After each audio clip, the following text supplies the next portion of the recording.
Hey YouTube, it's Maddie, the Empty Nest Scrapper. Welcome to my channel. I'm so glad you stopped by. If it's your first time, I hope you enjoyed the video. And if you do, please like, subscribe, leave me a comment, let me know what you think. So any of you who know me or maybe just have seen a few videos, I have not made it much of a secret that I am not a young woman. And with that comes the anticipation of retirement. With that, my husband is already retired. I'm still working. And we have decided to sell this house and relocate nearby to our kids. So with that, I have been thinking about going through my craft supplies and only keeping what I want to take with me because you don't want to pack any more than you want to own. So with that, I would like to share my collection of water-based markers. Now, maybe you don't think this is a lot. For me and how I craft, what I have is, I feel, overkill for the amount of marker use that I actually do. So I've been on a journey playing with my supplies and seeing which ones are the most fun and meet my needs and that I plan to keep. So I'd like for you to help me on this journey. I'm going to share the items. I'm going to show you just a little bit on inexpensive watercolor paper, how they work once I get through them, and maybe you can help me decide if I should keep them all, if I should destash in some way, so passing them along to another crafter, donating them, whatever the case may be. So in front of you, you probably recognize two very popular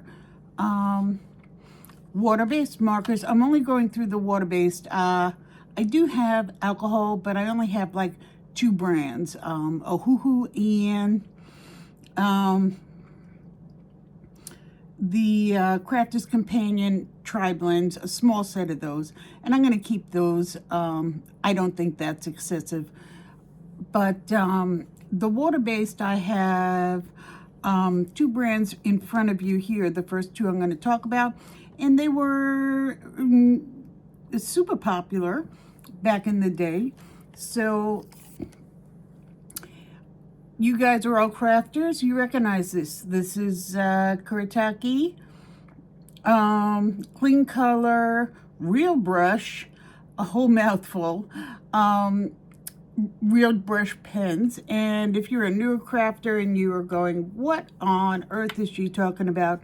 So these are just paint in a brush. It's an actual fiber brush and the paint is already inside. If you like to watercolor on the go, this is super duper easy and fun to play with. I have used this and enjoyed it over the years. I will probably keep that, and I'm going to hold one out for when I play with them a little bit later on down the road. These guys, if you've been crafting a long time, you may recognize them, and these are the Tombos. There's a full set of Tombos, about I think 100 or so markers. I've got these Zig in a full set.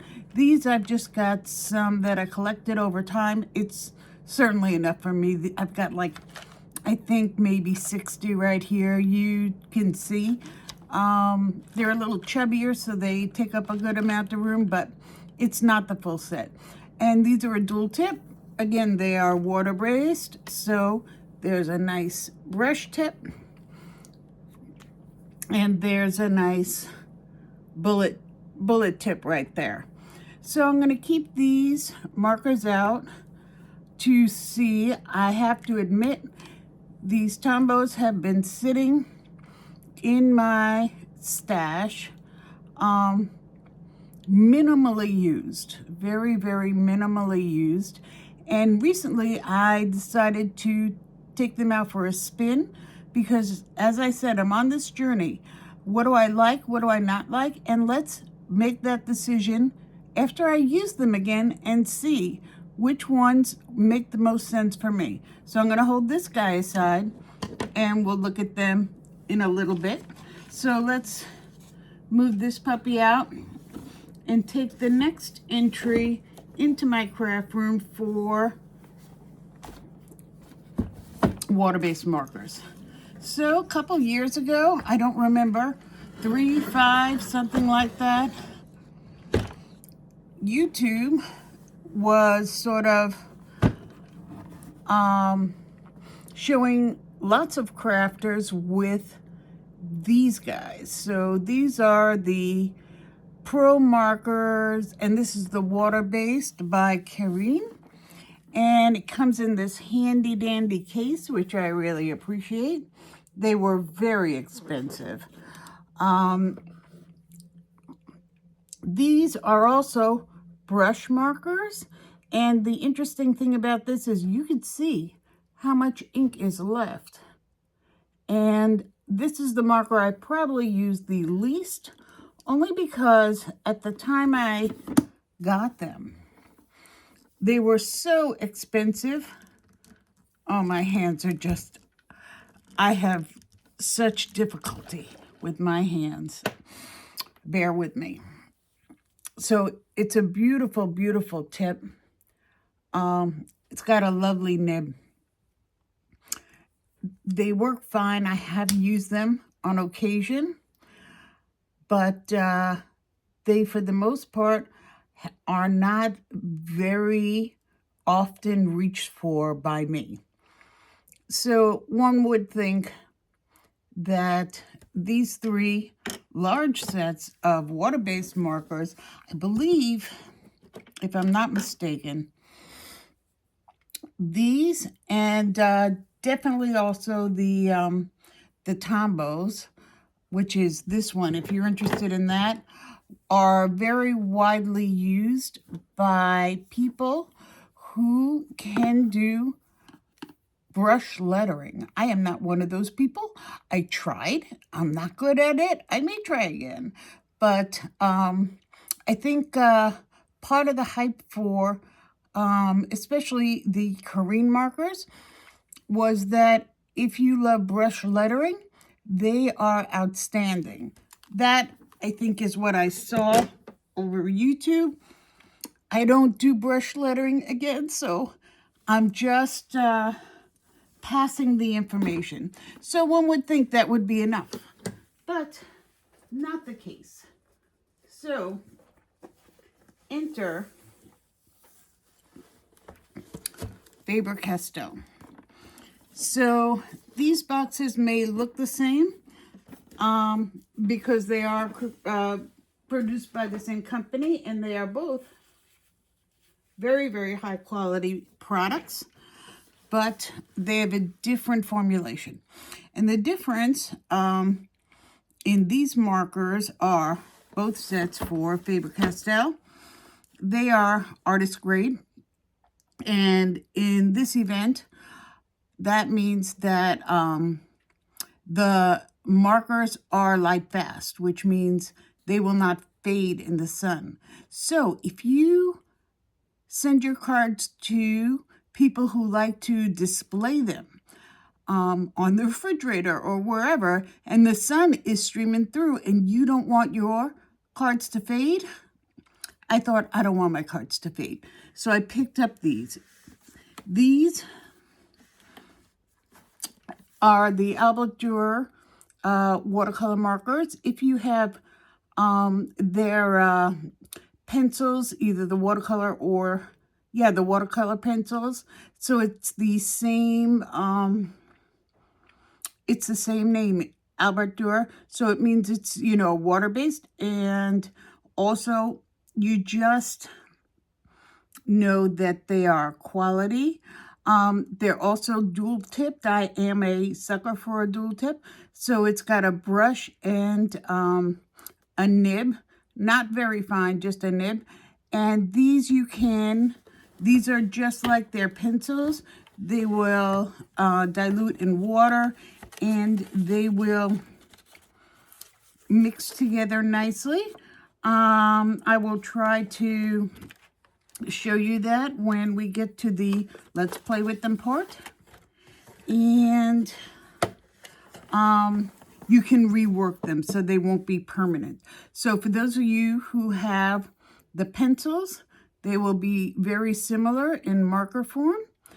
But these you can go back and rework as opposed to the next one, which are the Pitt pens, the Faber-Castell Pitt pens, and those have all the same properties. When wet, you can mix them. You can add water and dilute them, but when they're dry, they'll remain permanent, just like Derwent Inktense. So this is the nib that you get for the brush. And here's the nib that you get with the bullet. So we are going to play with all of these if you care to stay and see. And I'm hoping that will help me decide if I'm going to keep them all. I might keep them all. I'm a little piglet. I might keep them all. But I might not. If I don't like them, I might not. So whichever one. So these Pitt pens, and I'll take another pink. I'm just trying to be consistent somewhat. The Pitt pen has a little bit of a different kind of a nib. So I believe the brush nibs are very similar, but the Pitt pen has more of what you would find on a Micron, teeny tiny, great for detail. So if I am going to address something that requires a great deal of detail coloring, I'll probably reach for this one just because it's the only one I have that has that option. So that's what I have. I've got Faber-Castell, the Zigs, the Tombos, and the Kareem. These are my collections of water-based markers.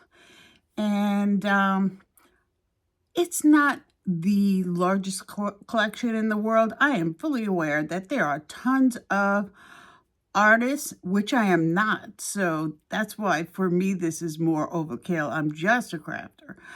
But there are plenty of even crafters who have way more in their collections than I do. But for me, I'm not sure I need these all, or I like these all the same. So let's play with what we got and have a little chat about what I might want to keep for the long haul in my craft room. So I just cut up a little bit of inexpensive watercolor paper. This is cut into quarters. It's just the B paper that you get at Walmart. I think it's called Be Inspired. And it's something that I reach for a lot because it's super cheap and comes in a big, huge pack of 50. So I use it a lot. I have other paper. If you have Canson, I have Canson too. I have B 100% cotton. This is not that. I also have a Bohang that I am planning to play with in addition, but for marker use, I'm gonna go with this Walmart brand. So let's see.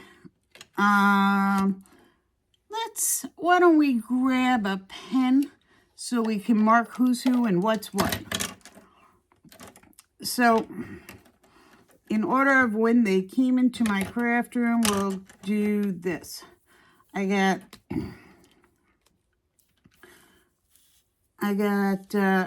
I got Tombow first. Yeah.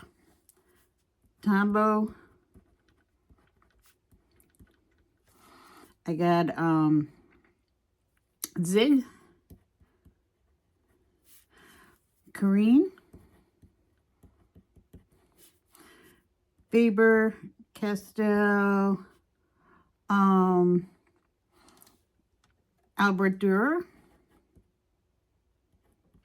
and I have Faber-Castell Pitt.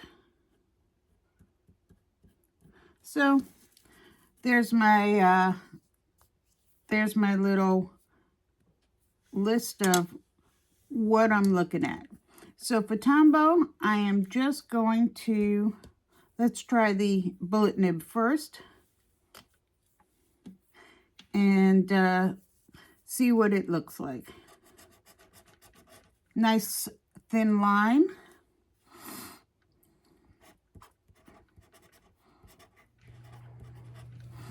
Then I'm gonna take a look at the brush and take a look at that. It's a little bit soft now. I probably use this one a lot. Yeah, I probably use this a lot. So we'll take a look at what happens when I add water with my water brush. So let's see. Make sure this is, let's get a paper towel to clear that off with once we're done. Make sure it's clean. Seems like it is. Okay, so let's dilute that and see how it spreads. Spreads somewhat. And I'll let you take a look, see? So if you're coloring in images, if you want to smooth away the brush lines, you can do that. But you cannot get it to move without seeing the original lines. So that's something that I always look for. This is the Zig, and it does have an actual real brush. So let's put it there. Nice. Okay, and I'll put a little down, and then I'll put some more down and try to, where's the cover? Here. And try to see how it reacts to the water.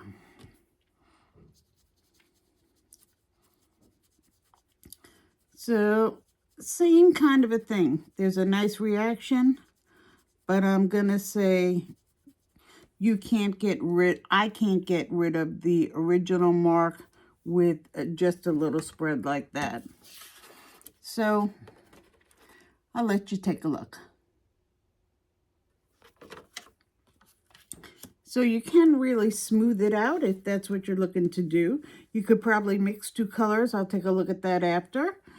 But you can't get rid of that original mark. Oh, there. So let's see. This brush does not, for me, get too thin. I guess this is more of a salmon, so not a perfect mix.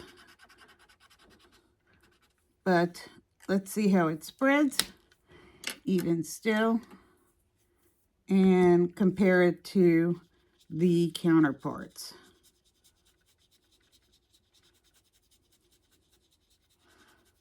Trying to work them a little bit. And the good part about the paper is it's not pilling, which is something you really want in your watercolor paper. And this probably diluted a little bit more completely, but still you can easily see the original mark there. Then, let's see, the Albert Dürer. So, I think I did the thin side first for the Tombow. So this is the bullet. And this is the brush Yeah, much thicker. And that's what it looks like when you're coloring. And here we'll give a little bit larger to see how it dilutes. So let's see.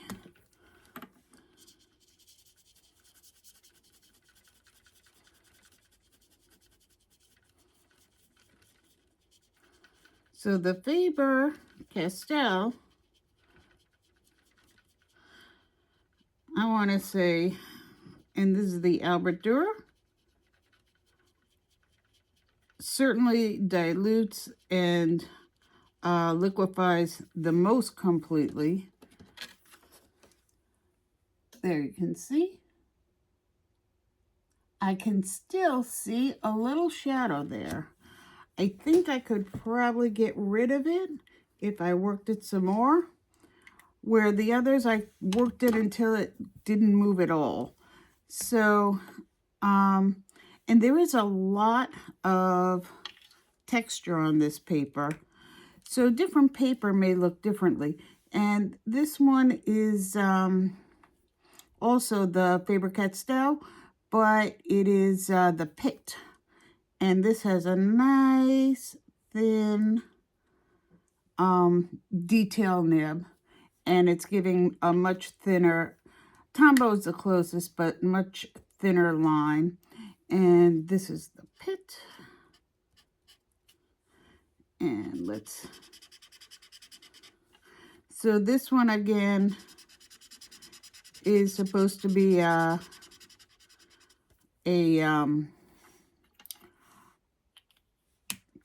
formulation that you can move when it's wet, and then when it dries, it is permanent. So again, I believe this one is diluting very well, but not either completely.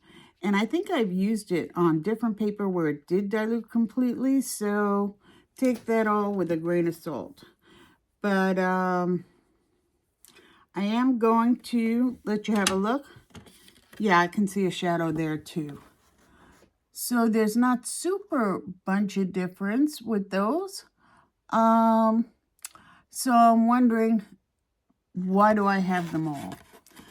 And if you have a good, well, color fast for the last two. But now I'm going to grab some additional colors to see about blending. So let's take a purple that should blend well. How about yeah, let's take a purple. Purple here. I don't say that they're going to be exactly the same purples, but I'm going to try to grab one from each set. And let's see how they blend on their own. And let's see how they blend with water added as well. So that will give me a little window into if I like using them for different things, or if they're all really just the same except for perhaps light fast. So let's try a Corrine, and then we'll be off to the races.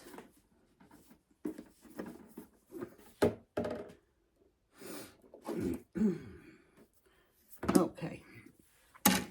So I put the other one over to the side. We'll look at them all later and see if we feel like we learned anything. I don't know. So this page, I'll try Tombow first. And let's grab those Tombow. So, gonna add some of the pink. Then I'm gonna add some of the purple and see if I feel like there's a nice blend.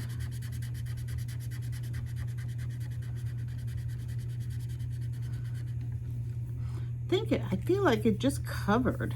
I'm going to do it again, and then with the water.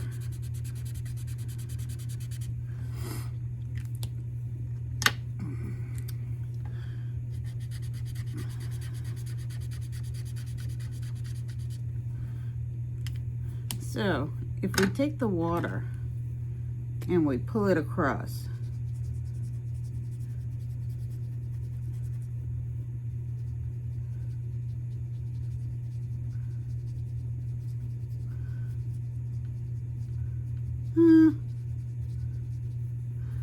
I mean, it's okay. Not super thrilled. Maybe I should have taken a yellow, but that's what we got. And how about Zig? Oops, it's already open. Let's take a look at Zig. And we have first the pink.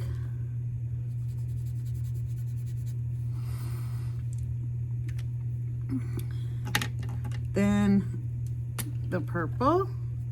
Overlap, see what's what. I also think that one just overcame. Maybe I just picked too dark of a color to see what that would do. We'll see what the water does to the zigs. Zigs are still nice and juicy. I have to say they're all nice and juicy, and I've had them, at least these ones, the zigs, the Tombow, and the Kareem, for a relatively long time. So this is more of a blendy, I think. Not completely. Yeah, I think yellow would have been a better idea, but I'll let you take a look and see what you think. Okay, so true to form, let's continue with the Kareem.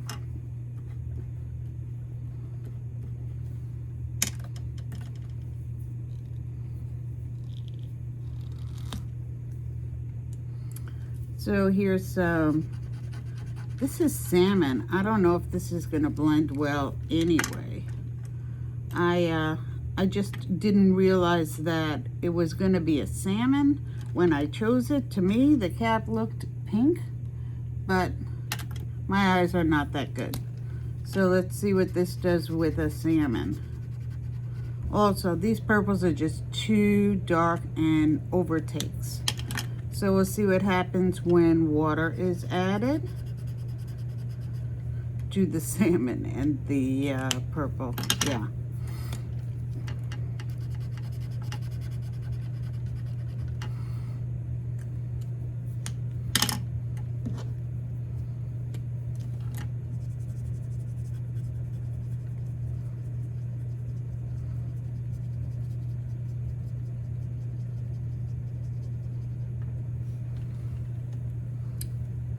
A little bit better of a blend, I think. But I will try it again with a yellow. So there you go for those first three. Then we'll move on to the Faber-Castell and see if that's any different. So this is going to be, we'll do Albert Dürer first, and then we'll do Pitt.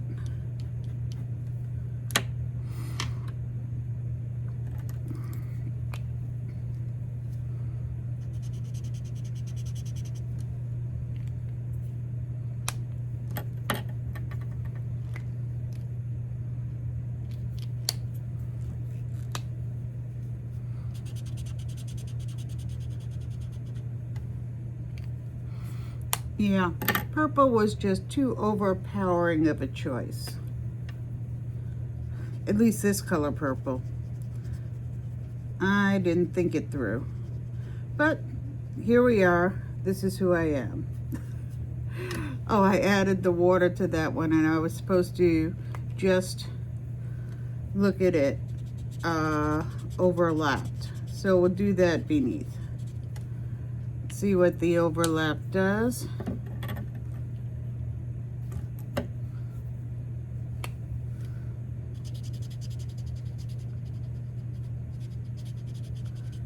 Nah, overpowering. We'll just finish it off, and then we'll try another sheet with yellow, and I may switch out that Corrine color, although now that it's drying back, it looks like a neon pink. But either way, it's far away from these colors that I picked out from the other brands. So, yeah.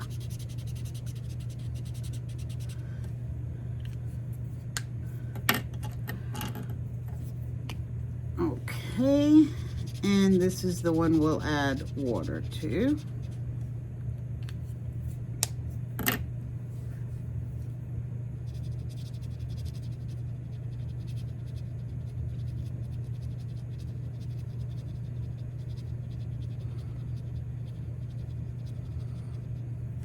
Yeah, it does blend, but the purple, again, is really overpowering. So let's see about yellow instead, where you could really try to get a nice orange and see if you can get something that that you'd be looking for when you were blending some colors. So here's a yellow from here, yellow from here. That's kind of green. Let's try this. See what we're called. Oh, I forgot. We don't have names. And let's exchange that pink for a different pink. Let's see if it is pink. Yeah, I guess that's pink.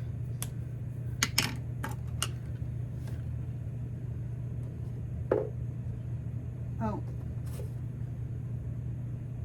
Color are you? Let's just see. Since we're cherry picking our colors.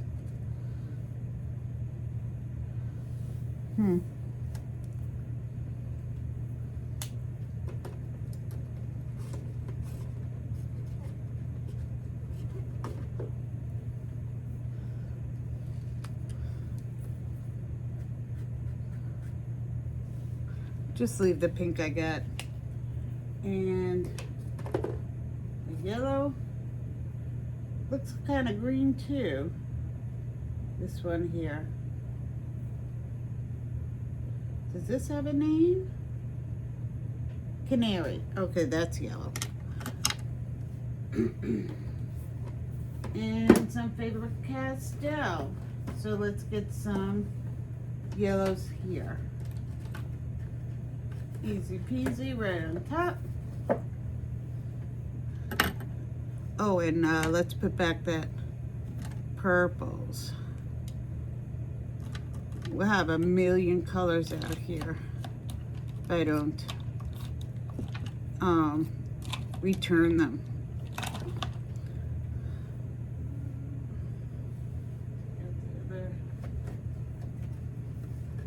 Let's get that pit purple. This yellow, light yellow.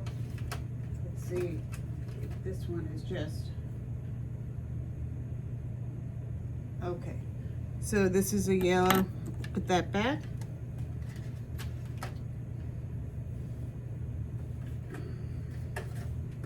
We're almost there. Hang in. Hang in. Gonna see what happens. Completely gonna see what happens. So maybe they look different to you. I don't know. So let's start the other way. Let's start with written all over myself. Okay. Let's start with the pit and the Albert Dürer. So where is my pit pink?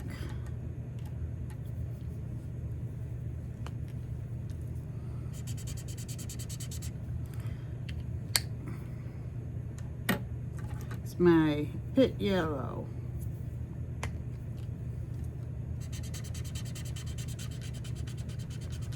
There, that's much easier to see a blend. Now let's clean off that nib. You know, when you blend the yellow, you will get a different color on your nib, and you can clean it off. All you have to do is scribble it off and you're good to go.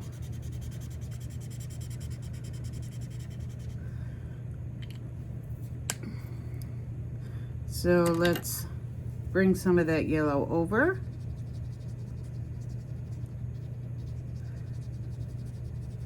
And it blends just beautifully.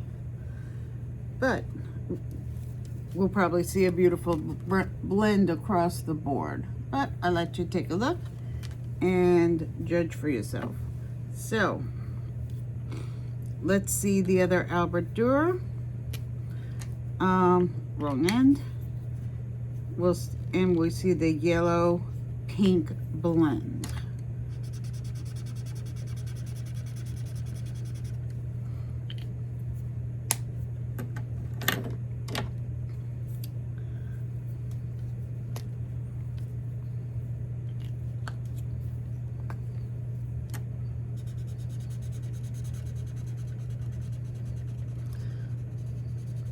Blends right away.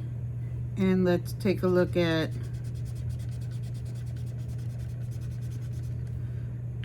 when we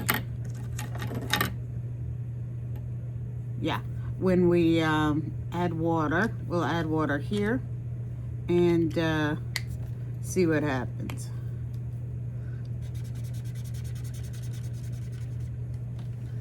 And I don't want to get too far in there because don't want that, want to clear off that nib as soon as I can.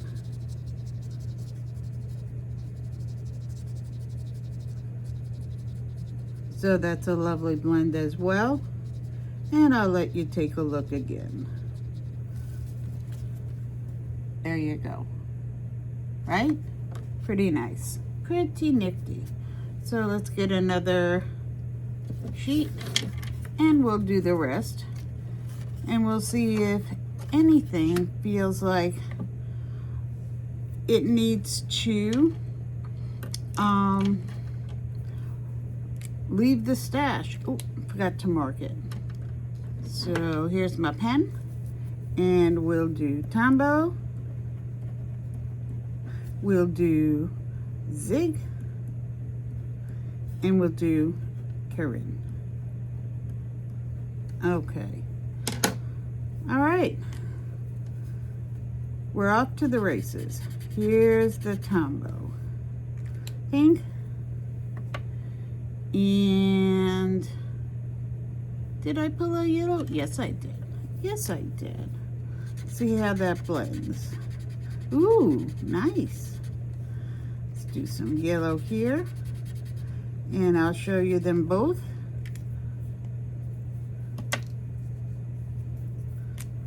After I use the water.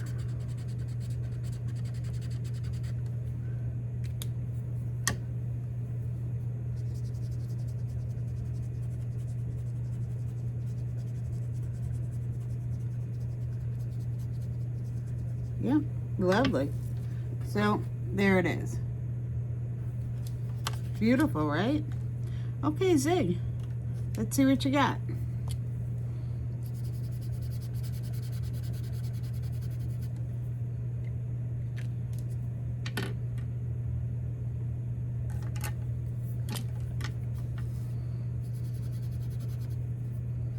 Oh, this is very light. Let me grab a different yellow because I can't even see that before the blend. So I do want it to be fair in this very unscientific experiment, but we just playing. So that blended pretty well, and we'll bring in some water on the next.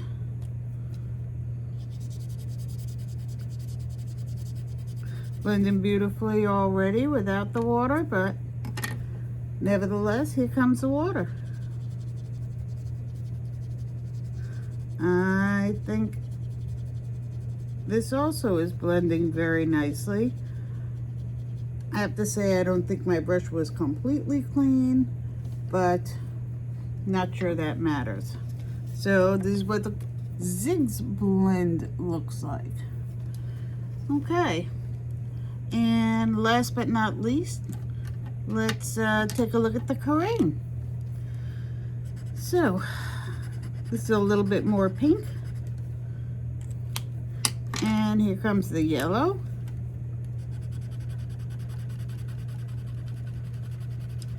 Beautiful blend right off the bat. And we will bring in the yellow first, so we don't have to worry about dirtying up that nib. I can't believe I didn't think of that earlier. And then we will add the water.